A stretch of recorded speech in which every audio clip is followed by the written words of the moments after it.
नमस्कार दोस्तों, एसएससी ज्ञान में आप सभी का स्वागत है। आज हम इस वीडियो में एसएससी जीडी का 2023 में जो एग्ज़ाम हुआ था उसके 10 जनवरी के सभी तीनों शिफ्टों में पूछे गए जीके जीएस व साइंस के सभी प्रश्नों को इस वीडियो में पढ़ेंगे। तो वीडियो को लास्ट तक ज़रूर देखें और वीडियो पसंद आए तो वीडियो को लाइक व चैनल को सब्सक्राइब कर लें, जिससे आप सभी के पास एसएससी एग्ज़ाम संबंधी सारे वीडियो पहुंचते रहें। और आप लोग देखते होंगे एसएससी के सभी एग्ज़ाम्स में प्रीवियस ईयर से जीके जीएस के काफ़ी ज़्यादा प्रश्न रिपीट किए जाते हैं, इसलिए मैं आप सभी के लिए एसएससी जीडी के पिछले वर्ष के एग्ज़ाम्स के सारी शिफ्टों के जीके जीएस के प्रश्नों का वीडियो लेकर आऊँगा। तो आप लोग चैनल से जुड़े रहें। इससे पहले मैंने 2024 में जितनी भी शिफ्टों में एग्ज़ाम हुआ था उसके हर एक शिफ्ट के वीडियो डाल रखे हैं, तो आप लोग चैनल पर जाकर 2024 के हर शिफ्टों के वीडियो को ज़रूर देखें एक बार। बढ़ते हैं अपने 10 जनवरी के प्रथम शिफ्ट में पूछे गए प्रश्नों की ओर। 10 जनवरी की प्रथम शिफ्ट में पहला प्रश्न है, निम्न में से कौन सा महाराष्ट्र का धन्यवाद ज्ञापन उत्सव है जहां बैलों को सम्मानित किया जाता है क्योंकि उन्हें खेती के लिए आवश्यक माना जाता है? तो आंसर हो जाएगा पोला महोत्सव। तो ऑप्शन 4 इसका राइट आंसर होगा। अगला प्रश्न, मांस और मार्केसिया निम्न में से किसके अंतर्गत आते हैं? तो आंसर हो जाएगा ब्रायोफाइटा के अंतर्गत आते हैं। तो ऑप्शन 3 इसका राइट आंसर होगा। अगला प्रश्न पूछा है, जागोई भारतीय शास्त्रीय नृत्य के निम्न में से किस नृत्य रूप की एक प्रमुख शैली है? तो आंसर हो जाएगा मणिपुरी नृत्य की। तो ऑप्शन 1 इसका राइट आंसर हो जाएगा। और एसएससी द्वारा इस समय हर एक एग्जाम में लोक नृत्य शास्त्रीय नृत्यों से हर एक शिफ्ट में 1 से 2 प्रश्न जरूर पूछे जाते हैं, तो आप लोग इस टॉपिक को अच्छे से तैयार कर लें। अगला प्रश्न है, जीवाश्म ईंधन के जलने से होने वाले प्रदूषण को कम करने के तरीके की पहचान करें? तो इनमें से आंसर हो जाएगा दहन प्रक्रिया की दक्षता में वृद्धि करके प्रदूषण को कम किया जा सकता है। तो ऑप्शन 3 इसका राइट आंसर होगा। अगला प्रश्न है, निम्न में से क्या 7वीं पंचवर्षीय योजना के मुख्य उद्देश्यों में से एक था? तो आंसर हो जाएगा खाद्यान्नों के उत्पादन में वृद्धि करना। तो ऑप्शन 2 इसका राइट आंसर होगा। अगला प्रश्न है, किसने सितंबर 2022 में कोच्चि में भारत के पहले स्वदेशी एयरक्राफ्ट कैरियर आईएनएस विक्रांत को प्रमाणित या कमीशन्ड किया था? तो आंसर हो जाएगा नरेंद्र मोदी द्वारा किया गया था। तो ऑप्शन 2 इसका राइट आंसर होगा। अगला है, कौन सी योजना वस्त्र मंत्रालय के अंतर्गत आती है? तो आंसर हो जाएगा समर्थ योजना। तो ऑप्शन 3 इसका राइट आंसर हो जाएगा।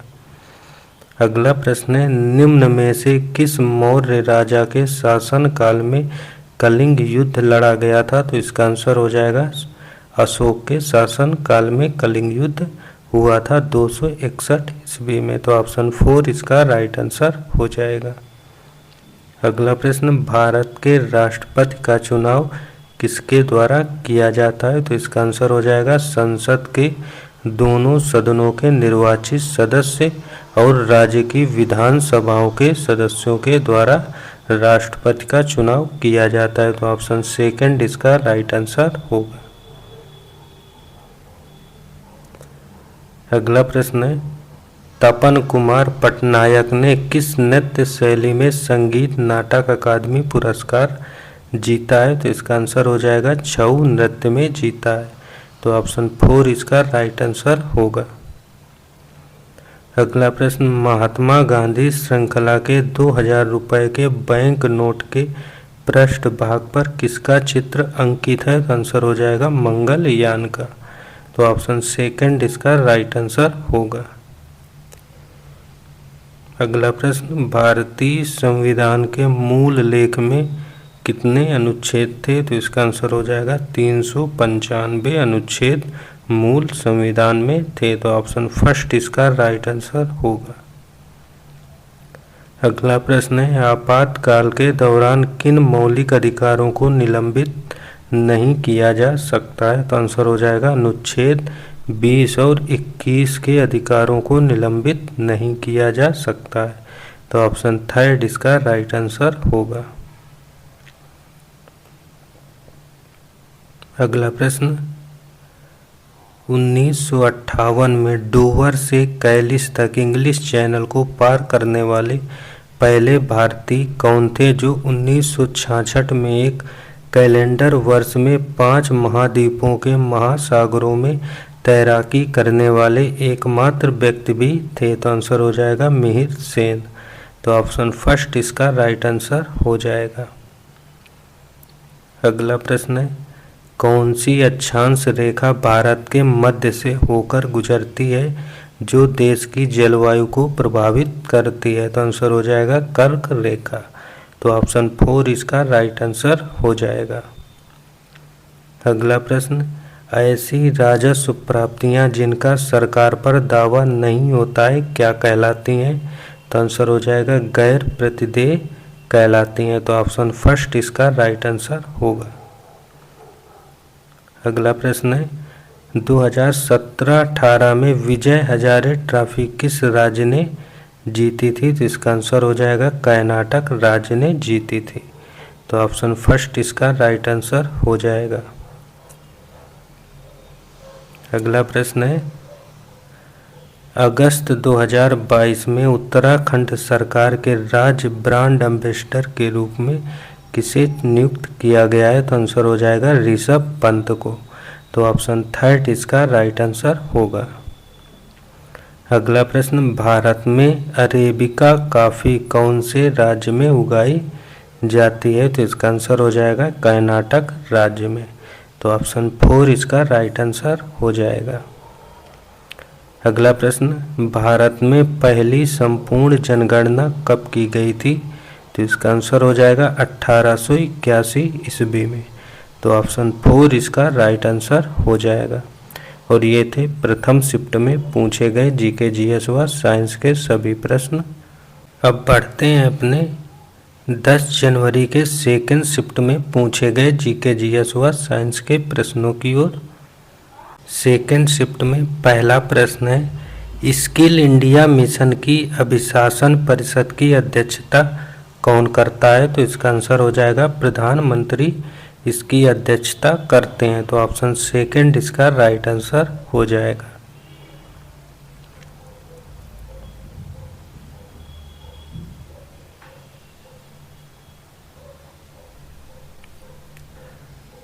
अगला प्रश्न है, सदनम पीवी बालकृष्णन को किस नृत्य शैली के लिए संगीत नाटक अकादमी पुरस्कार दिया गया था? तो आंसर हो जाएगा कथकली नृत्य के लिए इनको संगीत नाटक अकादमी पुरस्कार से सम्मानित किया गया था।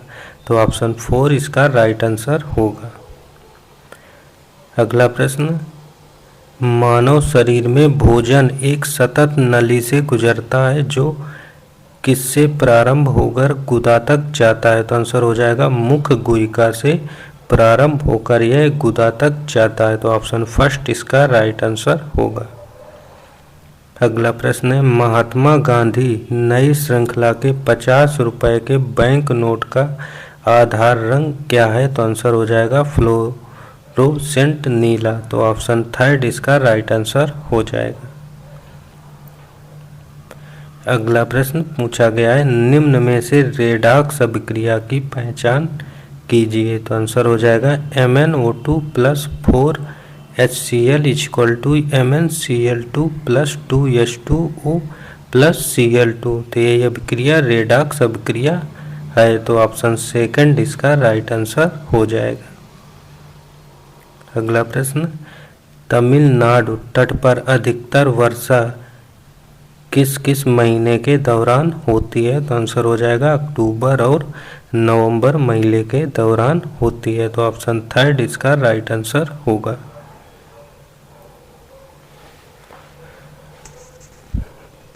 अगला प्रश्न, जनगणना 2011 के अनुसार भारत में सर्वाधिक महिला साक्षरता दर वाला राज्य का नाम क्या था?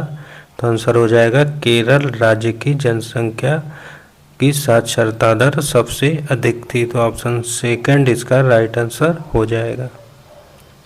अगला प्रश्न है, which of the following case is not a criminal law case? तो आंसर हो जाएगा डाइवोर्स केस। तो ऑप्शन फर्स्ट इसका राइट आंसर होगा। अगला प्रश्न है, महाशिवरात्रि हिंदू देवता भगवान शिव के सम्मान में हिंदू माह के किस महीने में मनाई जाती है? तो आंसर हो जाएगा यह फागुन महीने में मनाई जाती है महाशिवरात्रि। तो ऑप्शन थर्ड इसका राइट आंसर हो जाएगा। अगला प्रश्न, बैडमिंटन में प्रत्येक गेम में कितने अंक होते हैं? तो आंसर हो जाएगा 21 अंक होते हैं। तो ऑप्शन 4 इसका राइट आंसर होगा। अगला प्रश्न है, निम्न में से कौन ब्रिटिश भारत में भारतीय सिविल सेवा में भर्ती होने वाले पहले भारतीय थे? तो आंसर हो जाएगा सत्येंद्र नाथ टैगोर। तो ऑप्शन थर्ड इसका राइट आंसर होगा। अगला प्रश्न पूछा है, भारतीय संविधान का कौन सा अनुच्छेद प्राणों दैहिक स्वतंत्रता का संरक्षण से संबंधित है? तो आंसर हो जाएगा अनुच्छेद 21। तो ऑप्शन सेकंड इसका राइट आंसर हो जाएगा। अगला प्रश्न है, निम्न में से कौन सा आंध्र प्रदेश का शास्त्रीय नृत्य है? तो आंसर हो जाएगा कुचिपुड़ी आंध्र प्रदेश का शास्त्रीय नृत्य है। तो ऑप्शन फर्स्ट इसका राइट आंसर हो जाएगा। अगला प्रश्न, अर्थव्यवस्था के प्रत्येक क्षेत्र द्वारा जीडीपी में किए गए योगदान से ही क्या तैयार होता है? तो आंसर हो जाएगा अर्थव्यवस्था का ढांचा तैयार होता है। तो ऑप्शन 4 इसका राइट आंसर होगा। अगला प्रश्न था, ओलंपिक में भारत के प्रथम ध्वजवाहक का नाम क्या है? तो आंसर हो जाएगा पूर्मा बनर्जी। तो ऑप्शन सेकंड इसका राइट आंसर होगा। अगला प्रश्न पूछा है, निम्न में से किसे सितंबर 22 में त्रिपुरा भारत से राज्यसभा के सदस्य के रूप में निर्वाचित किया गया था? तो आंसर हो जाएगा बिप्लब कुमार देव को। तो ऑप्शन थर्ड इसका राइट आंसर हो जाएगा। अगला प्रश्न है, अक्टूबर 22 के अनुसार भारतीय कम्युनिस्ट पार्टी के महासचिव कौन है? तो आंसर हो जाएगा डी राजा। तो ऑप्शन 4 इसका राइट आंसर हो जाएगा। अगला प्रश्न था, स्वायत्तशांग के अनुसार नालंदा बौद्ध मठ के किस नए प्रवेशकों से कठिन प्रश्न पूछते हैं जिनका उत्तर देना बहुत कठिन होता है? तो आंसर हो जाएगा द्वारपाल। तो ऑप्शन फर्स्ट इसका राइट आंसर होगा। और अगला प्रश्न, घुमंतू पशुचारण में चरवाहे अपने जानवरों के साथ एक स्थान से दूसरे स्थान पर किसके लिए निर्धारित मार्गों से भ्रमण करते हैं? तो आंसर हो जाएगा चारा और पानी के लिए। तो ऑप्शन 4 इसका राइट आंसर हो जाएगा। तो ये थे सेकेंड शिफ्ट में पूछे गए जीके जीएस के सभी प्रश्न। अब बढ़ते हैं अपने 10 जनवरी के थर्ड शिफ्ट में पूछे गए जीके जीएस व साइंस के प्रश्नों की ओर। थर्ड शिफ्ट में पहला प्रश्न है, 25 जून 2015 को किसके द्वारा लॉन्च किया गया जिसका उद्देश्य वर्ष 2022 तक शहरी क्षेत्रों में सभी के लिए आवास उपलब्ध कराना है? तो आंसर हो जाएगा प्रधानमंत्री आवास योजना को लॉन्च किया गया था। तो ऑप्शन सेकंड इसका राइट आंसर हो जाएगा। अगला प्रश्न है, निम्न में से कौन सा देश लूसोफोनिया खेलों का हिस्सा नहीं है? तो आंसर हो जाएगा जर्मनी देश। तो ऑप्शन थर्ड इसका राइट आंसर होगा। अगला प्रश्न है, आरबीआई के अनुसार 1980 के दशक में भारत की जीडीपी में सेवा क्षेत्र की हिस्सेदारी कितने प्रतिशत थी? तो आंसर हो जाएगा 38.6%। तो ऑप्शन फर्स्ट इसका राइट आंसर होगा। अगला प्रश्न है, निम्न में से कौन सा त्योहार असम में देवी कामाख्या के मासिक धर्म की अवधि को चिन्हित करता है? तो आंसर हो जाएगा अम्बुबाची मेला। तो ऑप्शन फर्स्ट इसका राइट आंसर हो जाएगा। फिर अगला प्रश्न है, which industry covers a wide range of products from transistor sets to television? तो आंसर हो जाएगा इलेक्ट्रॉनिक इंडस्ट्री। तो ऑप्शन 4 इसका राइट आंसर होगा। 2 प्रश्न इंग्लिश में है। अगला है, the Indian constitution the abolition of untouchability provision is maintained in? तो आंसर हो जाएगा आर्टिकल 17 में इसका वर्णन किया गया है। तो ऑप्शन 3 इसका राइट आंसर हो जाएगा। अगला प्रश्न है, स्वामी दयानंद सरस्वती ने एक संगठन कौन सा था जिसने हिंदू धर्म में सुधार का प्रयास किया की स्थापना की थी? तो आंसर हो जाएगा आर्य समाज की स्थापना स्वामी दयानंद सरस्वती के द्वारा की गई थी। तो ऑप्शन 4 इसका राइट आंसर हो जाएगा। अगला प्रश्न है, भारत में रेडियो प्रसारण 1923 में किसके द्वारा शुरू किया गया था? तो आंसर हो जाएगा रेडियो क्लब ऑफ बॉम्बे के द्वारा इसकी शुरुआत की गई थी। तो ऑप्शन 2 इसका राइट आंसर हो जाएगा। अगला प्रश्न है, निम्न में से किस गुप्त शासक को उसकी सैन्य उपलब्धियों के कारण भारत का नेपोलियन कहा जाता था? तो आंसर हो जाएगा समुद्र गुप्त को भारत का नेपोलियन कहते हैं। तो ऑप्शन 3 इसका राइट आंसर होगा। फिर अगला है, while computing the national income is taken as a factor? तो आंसर हो जाएगा एक्सपोर्ट। तो ऑप्शन फर्स्ट इसका राइट आंसर होगा। अगला प्रश्न है, 2018 में भारत नाट्यम में संगीत नाटक अकादमी पुरस्कार किसने जीता था? तो आंसर हो जाएगा राधा श्रीधर ने जीता था। तो ऑप्शन फर्स्ट इसका राइट आंसर होगा। अगला प्रश्न है, which article of the constitution of India talks about superintendence direction and control of election? तो आंसर हो जाएगा आर्टिकल 324। तो ऑप्शन फर्स्ट इसका राइट आंसर हो जाएगा, क्योंकि अनुच्छेद 324 में निर्वाचन आयोग का वर्णन किया गया है। अगला है, नवंबर 2022 तक की स्थिति के अनुसार निम्न में से कौन दिल्ली भारत का उपराज्यपाल है? तो आंसर हो जाएगा विनय कुमार सक्सेना। तो ऑप्शन 4 इसका राइट आंसर हो जाएगा। अगला प्रश्न, ई कृष्ण अय्यर का संबंध किस नृत्य शैली से है? तो आंसर हो जाएगा भारत नाट्यम से संबंधित हैं ई कृष्ण अय्यर। तो ऑप्शन फर्स्ट इसका राइट आंसर होगा। अगला प्रश्न था, भारत में प्रत्येक कितने वर्ष में एक बार जनसंख्या जनगणना की जाती है? तो आंसर हो जाएगा प्रत्येक 10 वर्ष के बाद भारतीय जनगणना की जाती है। तो ऑप्शन 3 इसका राइट आंसर हो जाएगा। अगला, मार्च 22 में किस केंद्रीय मंत्री ने India water pitch pilot scale startup challenge launch किया था? तो आंसर हो जाएगा हरदीप सिंह पुरी ने किया था। तो ऑप्शन फर्स्ट इसका राइट आंसर होगा। और अगला प्रश्न है,